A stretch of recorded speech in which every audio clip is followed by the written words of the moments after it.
ছিঁড়ে লুঙ্গি ছিঁড়ে কেশ, বাড়ি ফিরল বাংলাদেশ। আর্শদীপ বুমরা হার্দিক কুলদীপের বলে নাচল বাংলাদেশের নাগিনরা। বিরাট রোহিত হার্দিক এবং দুবের ব্যাটে আবারও শয্যাশায়ী বাংলার বাঘ। গতকাল টি-20 ওয়ার্ল্ড কাপ 2024 সুপার 8 রাউন্ড থেকে বাংলাদেশ বিদায় নেওয়ার পর ইন্ডিয়ার কাছে হেরে সোশ্যাল মিডিয়ায় এরকম অনেক অনেক কমেন্ট তোমরা দেখতে পাবে বাংলাদেশ ফ্যানরা। তবে এই কমেন্টগুলো নিয়ে অফেন্ড হওয়ার কোনো বিষয় নেই, তোমাদের এগুলো সহ্য হয়ে যাওয়ার কথা।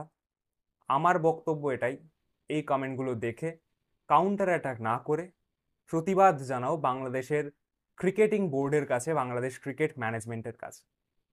তো hello everyone, welcome back to all about sports and your daily dose of cricket and football. So we won guys, we won and chill lads, it's Bangladesh. 2007-এর পর 2011, 15, 16, 17 শুরু করে মহেন্দ্র সিং ধোনি আমল থেকে শুরু করে এখন রোহিত শর্মার আমল, বিরাট কোহলির আমল আগে ছিল, সব কটা আমলে আমরা বাংলাদেশকে হারিয়েছি, আমরা তুলোধনা করেছি। সরি এভরি বাংলাদেশ ফ্যান্স, আমি জানি আমার ইউটিউব চ্যানেলে অনেক বাংলাদেশ সাবস্ক্রাইবার রয়েছে, অনেক বাংলাদেশি ভাইরা রয়েছে। তো অফেন্ড হওয়ার বিষয় নেই, আমি ইন্ডিয়া টিমের ফ্যান, আমি ডেফিনেটলি সেলিব্রেট করছি। আর সেখানে অফেন্ড হওয়ার বিষয় নেই, তোমরা যেদিন জিততে পারবে তোমরাও সেলিব্রেট করো, বাট আপাতত একটু সহ্য তো করতেই হবে ভাই। সরি, অফেন্ড হয়ে যেও না, সাপোর্ট করতে থেকো এবং খারাপ লাগলে বিষয়গুলোকে সহ্য করে নাও। এবং যেখানে আসল কাউন্টার একটা করার দরকার, আমি যেটা বললাম, বাংলাদেশ বোর্ড, বাংলাদেশ ম্যানেজমেন্টের আগেনস্টে লড়াইটা করো, তাদেরকে আসল কথাটা, আসল শিক্ষাটা দাও, আমাদের কথায় অফেন্ড হয়ে যেও না, এটাই বলবো। তো এবার যদি ম্যাচ নিয়ে কথা বলতে চাই, ডেফিনেটলি ম্যাচে তো কিচ্ছু হয়নি।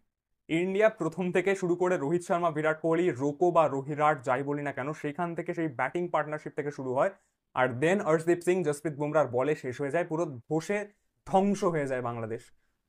জানতাম নাজমুল হাসান শান্ত টস জেতার পর বলেছিল, ফার্স্টে বল করার সিদ্ধান্ত নিয়েছিল এবং বলেছিল এই পিচে নাকি 150 থেকে 160 কোনো ব্যাপারই না, মানে ব্যাপার না বলতে মানে 150 থেকে 160-এর মধ্যে আমরা ইন্ডিয়াকে আটকে দেবো এবং সেটাই ফেয়ার এনাফ স্কোর, আমরা ইজিলি চেস করে দেবো। এটা নাকি নাজমুল হোসেন শান্ত বলেছিল, আমি নিজের কানেই শুনেছিলাম। বাট তারপর যখন ইন্ডিয়া ব্যাট করতে আসে, রোহিত শর্মা বলেছিল যে এই পিচটা ভালো পিচ এবং এই পিচে আমরা ফার্স্টে ব্যাটিং করবো, আমাদের bowling inform bowling line up, আমরা ডিফেন্ড করতে চাই। রোহিত শর্মা ব্যাটে নামলো। রোহিত শর্মা জানি সেই রকম আগের 4-5টা ম্যাচে সেম ভাবে আউট হয়েছে, বটম অফ দ্য ব্যাট লাগছে, টপ এজ হচ্ছে, আউটসাইড এজ হচ্ছে এবং 6 মারতে গিয়ে আউট হয়ে যাচ্ছে। বাট ইন্টারেস্টিংলি রোহিত শর্মা অন্যান্য ম্যাচে স্লো খেলেছিল, এই ম্যাচে কিন্তু স্লো খেলেনি। রোহিত শর্মা 11 বলে 23 রান করেছে, 200 স্ট্রাইক রেটে ব্যাটিং করেছে। আউট হয়েছে ঠিক আছে, বাট একজনকে তো মারতে হবেই। সেখানে রোহিত শর্মা, বিরাট কোহলির মধ্যে ডেফিনেটলি রোহিত শর্মা হিট নেবে পাওয়ার প্লেতে। তো এটা মনে রাখতে হবে, এটা কিন্তু ঘাবড়ালে হবে না, বা এটা কিন্তু ভাবলে হবে না যে রোহিত শর্মা আউট হয়ে গেছে, রোহিত শর্মা টি-20 ক্রিকেট চলবে না। রোহিত শর্মা কিন্তু ভালো খেলেছে, 200 স্ট্রাইক রেটে 11 বলে 23 রান করা পাওয়ার প্লেতে, definitely it's a good score. আর দেন বিরাট কোহলির টাচ, ইয়ার হোয়াট আ শটস ইয়ার, বিরাট কোহলির প্রত্যেকটা shot. Sunil Gavaskar pitch report দেখে বলেছিল এই পিচে ব্যাটসম্যান এবং বোলার যেই হোক না কেন, যারা রিস্টের কাজ খুব ভালো জানে তারা এই পিচে সুবিধা পাবে। আর রিস্টের কাজ বিরাট কোহলি, ওফ, over mid wicket, down the ground, over cover, excellent shots. Virat Kohli পুরো একদম মানে তুলোধনা করেছে বাংলাদেশের। বললাম না, ব্যাটের আঘাতে বাংলাদেশের বাঘ মরে গেছে, শয্যাশায়ী হয়ে পড়েছে বিরাট কোহলির এই শট। আর দেন আসলো শিবম দুবে, সূর্যকুমার যাদব আসলো, একটা 6 মারলো, সেকেন্ড বলে আউট হয়ে চলে গেল। ডেফিনেটলি আমি জানি তানজিম হোসেন সাকিব বা যাই তানজিম হাসান সাকিব খুব ভালো বোলিং করছিল, আনপ্লেবেল ডেলিভারি করছিল কিছু, সেকেন্ড ওভারে এসে বিরাট কোহলিকে বোল্ড করে দিয়ে অ্যাগ্রেশন দেখালো, দেন সূর্যকুমার যাদবকে আউট করে অ্যাগ্রেশন দেখালো। বাট তারপরেও কুল ডাউন, আর কুল ডাউন। আসলো শিবম দুবে।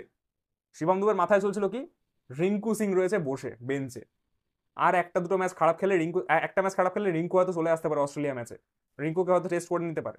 মাথায় বারবার চলছে, ক্রিটিসিজম হচ্ছে সোশ্যাল মিডিয়াতে।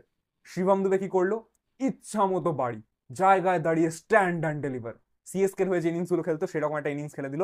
ডেফিনেটলি একটু রানা বল প্রায় হয়ে গেছিল, বাট তারপরে দুটো তিনটা 6 বার করা ওখানে কিছুটা এগিয়ে গেল, কিছুটা স্ট্রাইক রেটটা বেটার হয়ে গেল। দেন আসলো কে, बड़े भैया हार्दिक पांड्या।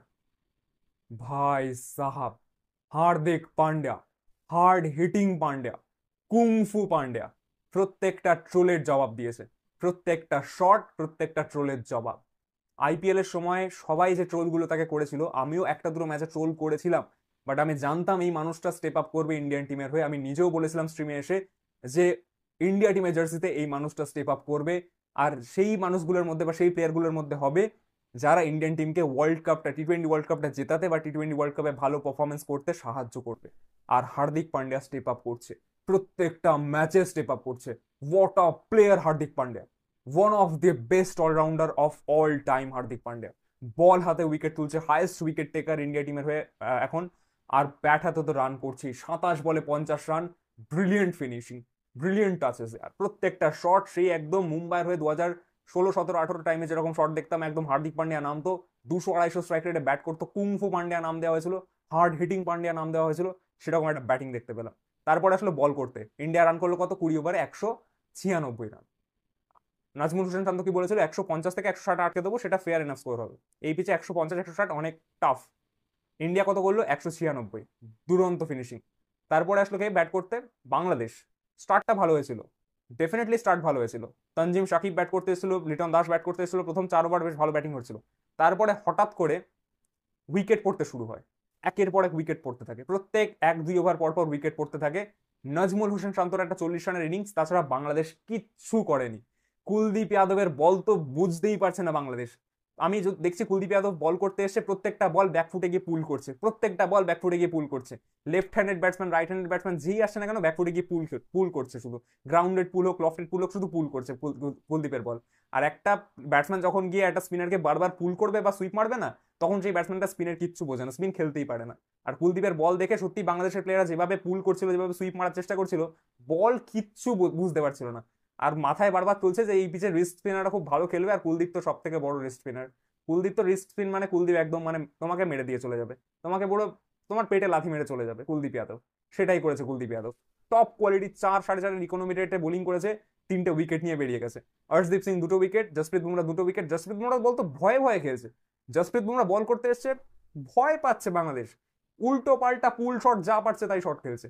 2টো ক্যাচ আউট হয়েছে, হর্ষদীপের বলে 2টো ক্যাচ আউট হয়েছে, সব যা পারছে উল্টো পাল্টা শট খেলছে। পুল একটা প্রপার না পুল শট মারছে, না ডাউন দ্য গ্রাউন্ড শট খেলছে, না ওভার কভার খেলছে, না লফটেড ড্রাইভ খেলছে, কিচ্ছু বোঝে না। বল কিভাবে বাউন্স হচ্ছে, এক্সট্রা বাউন্স, এক্সট্রা স্কিট করছে, বল পেস হচ্ছে, কুলদীপের এক্সট্রা বাউন্স হচ্ছে, বল তো কিচ্ছু বুঝতে পারছে না। তানজিম সাকিব নাকি একটা এলবিডব্লিউ হয়েছিল, ও তো কুলদীপের সব কটা বল দেখি পুল করছে। একটা ব্যাটসম্যান, আমি বলছি, একটা ব্যাটসম্যান যখন বারবার পুল করবে বা সুইপ করবে, তখন সে স্পিনের কিচ্ছু বোঝে না, বোঝে না বলেই সে বারবার এই বলটাকে টেনে টেনে পুল করে করে ওইগুলো আর কি ক্লিয়ার করার চেষ্টা করছে। এটাই হচ্ছে ইন্ডিয়া টিমের বোলিং ইউনিটের কোয়ালিটি, ইনফর্ম বোলিং ইউনিট। সিরাজকে বাদ দিয়েছিল, আমি বলেছিলাম বারবার যে সিরাজকে বাদ দিচ্ছে, ঠিক আছে, অনেকে বলেছিল সিরাজের এক্সপিরিয়েন্স আছে, ওয়ার্ল্ড কাপ খেলার এক্সপিরিয়েন্স আছে, আমি বলছি না, in form. Harshdeep Singh in form, left arm fast bowler, সব থেকে বড় বিষয়। একটা তোমার টিমের লেফট আর্ম ফাস্ট বোলার, সে যদি ইনফর্ম হয়, সে যদি পাওয়ার প্লে 2টো ওভার আর ডেথ ওভারে 2টো ওভারে সে বল করতে পারে, like Trent Boult, like Mitchell Starc, তোমার টিমের কিন্তু প্লাস পয়েন্ট হয়ে যায় ওটা। আর লেফট আর্ম বোলার সব সময়, যত ভালোই ব্যাটসম্যান হোক না কেন, লেফট আর্ম বোলারদের এগেনস্টে স্ট্রাগল করে, অনেক অনেক বড় বড় ব্যাটসম্যান স্ট্রাগল করে। আর হর্ষদীপ সিং লেফট আর্ম, প্রত্যেকটা ম্যাচে এসে উইকেট পাচ্ছে, প্রত্যেকটা ম্যাচে এসে ইকোনমিক্যাল বোলিং করার চেষ্টা করছে। জসপ্রীত বুমরা তো আনপ্লেবেল হয়ে গেছে, কুলদীপ যাদব আনপ্লেবেল হয়ে যাচ্ছে ওয়েস্ট ইন্ডিজ পিচে। জাড্ডু এসে বল করেছে, জাড্ডুকে 3 ওভার বোলিং করিয়েছে, রেডি করছে অস্ট্রেলিয়া ম্যাচের জন্য, রেডি করছে সেমিফাইনাল, জানি না কে আসবে, England, south Africa, West Indies, যেই আসুক না কেন তার জন্য রেডি করছে। ইনকেস দরকার পড়ে গেল, ইনকেস অক্ষর প্যাটেল মার খেয়ে গেল, ইনকেস কুলদীপ মার খেয়ে গেল, জাড্ডুকে রেডি করছে। হার্দিক এসে উইকেট তুলছে, পুরো টিম গেম, পুরো টিম ইউনিট ব্রিলিয়েন্ট খেলেছে। আর ট্রিমেন্ডাস পারফরমেন্স, এইরকম পারফরমেন্স ওয়ার্ল্ড কাপে মানে সত্যি, Rahul Dravid as a coach, Rohit Sharma as a captain, Virat Kohli as a leader, যে মানে প্ল্যানিংটা করে নামছে as a team game, as a team unit যা খেলছে না। 2023-এর ওয়ার্ল্ড কাপ আমরা হেরে গেছি, আলাদা বিষয়, বাট যে কনসিস্টেন্সিতে দেখেছিলাম টি-20 ওয়ার্ল্ড কাপে, আমরা সেই কনসিস্টেন্টলি খেলছি, আমরা সেই ফর্মটাকে দেখাচ্ছি, আমরা অ্যাজ আ টিম খেলছি, এটাই বেটার, এটাই সব থেকে ভালো জিনিস। আর এখনো পর্যন্ত কিন্তু সব থেকে কনভিনসিংলি আমরা জিতছি, আমরা কিন্তু সব থেকে কনসিস্টেন্ট টিম এবছর টি-20 ওয়ার্ল্ড কাপে। ওয়েস্ট ইন্ডিজ জানি একদম একতরফা করে ম্যাচ বার করছে, সাউথ আফ্রিকা গতকালকে ইংল্যান্ডকে হারিয়ে দিয়েছে, সবকিছু আলাদা বিষয়, বাট তারপরেও ইন্ডিয়া কিন্তু সব থেকে কনসিস্টেন্ট টিম, সব থেকে কনভিনসিংলি ম্যাচগুলো জিতছে। তো সাবধানে, আর সাবধান, চান্স কিন্তু আছে। আমি ওভার হাইপ করছি না, আমি ওভার কনফিডেন্ট না, আমি ডেফিনেটলি চান্স শুধু দিচ্ছি, আমি আমার টিমটা ভালো খেলছে, আমি শুধু চান্স দিচ্ছি, বাকিটা ভগবানের বিষয়, বাকিটা ইন্ডিয়া টিমের উপর ডিপেন্ড করছে। চোখ যদি না করে তাহলেই হলো। এবার খেলা হচ্ছে, এবার বাকি আপকামিং ডেজে আপকামিং ফিক্সচারের কথা বলি। নেক্সট ম্যাচ আগেন্স্ট অস্ট্রেলিয়া, সব থেকে বড় টিম, সব থেকে বড় রাইভাল আমাদের আর্ক রাইভাল অস্ট্রেলিয়া। ডাব্লিউটিসি হেরেছি, ওডিআই ওয়ার্ল্ড কাপ হেরেছি, একের পর এক ম্যাচ আমাদেরকে হারানোর চেষ্টা করেছে, একদম ক্রুশাল টাইমে গিয়ে আমাদেরকে একদম আমাদের লাথি মেরে দিয়ে গেছে। আমরা যেমন বাংলাদেশকে লাথি মারলাম, ওরা আমাদের লাথি মেরে চলে গেছে, আমাদেরকে চুপ করিয়ে চলে গেছে। তো এবার বদলা নেওয়ার সময় এসছে। আজকে খেলা রয়েছে, মানে আজকে 23 তারিখ সকালে খেলা রয়েছে অস্ট্রেলিয়া ভার্সেস আফগানিস্তান। যদি অস্ট্রেলিয়া হেরে যায়, আফগানিস্তান জিতে যায়, অস্ট্রেলিয়ার কিন্তু মাস্ট উইন গেম হয়ে যাবে। কোনটা? ইন্ডিয়া ভার্সেস অস্ট্রেলিয়া ম্যাচটা মাস্ট উইন হয়ে যাবে অস্ট্রেলিয়ার জন্য। সেই জায়গায় যদি আমরা অস্ট্রেলিয়াকে হারাতে পারি, আমরা যদি অস্ট্রেলিয়াকে নক আউট করতে পারি, ইন্ডিয়ার কিন্তু অনেকটা রাগ কমবে। 2023-এর WDC আর ওডিআই ওয়ার্ল্ড কাপের রাগটা কিন্তু অনেকটাই কমবে। তো এটা মাথায় রাখতে হবে। এবার শুধু প্রে করতে হবে আফগানিস্তান যেন আপসেট করতে পারে। আফগানিস্তান যে আমাদের কাছে হেরে গেছিল সেটা আলাদা বিষয়, বাট অস্ট্রেলিয়াকে যেন হারাতে পারে। ওয়েস্ট ইন্ডিজ পিচ স্পিন হবে, ভালো বোলিং ইউনিট, ফাজল হক ফারুকের ভালো সুইং হবে, আমাদের প্রে করতে হবে। এবং আফগানিস্তান ভালো খেললে এটাই ভালো লাগবে, আফগানিস্তান কিন্তু ভালো টিম, ভালো খেলে।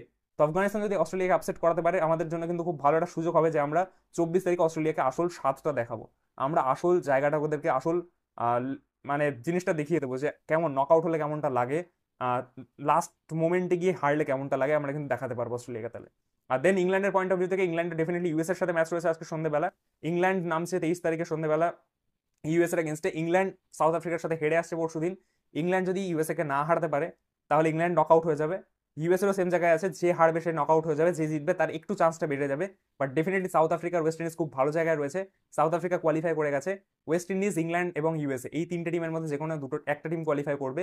কোন টিমটা কোয়ালিফাই করবে সেটা আমাদের এবার দেখার বিষয়। তো ঠিক আছে, দেখা হচ্ছে খুব তাড়াতাড়ি পরের ভিডিওতে। ইন্ডিয়া জিতে গেছে, বাংলার বাঘ, আমরা বাংলার বাঘকে মেরে দিয়েছি, বাংলাদেশের বাঘকে মেরে দিয়েছি। বাংলাদেশের লুঙ্গি ছিঁড়ে গেছে, sorry sorry everyone, sorry Bangladesh fans, offend হয়ে যাবে না, মাইন্ড করো না, বাট ইয়ার সেলিব্রেট তো করবো ইয়ার। তো thank you, thanks for watching this video. দেখা হচ্ছে পরের ভিডিওতে। ইন্ডিয়া ভালো খেলবে, ভালো খেলবে এবং ভালো খেলবে। জয় হিন্দ, জয় হো, বন্দে মাতরম।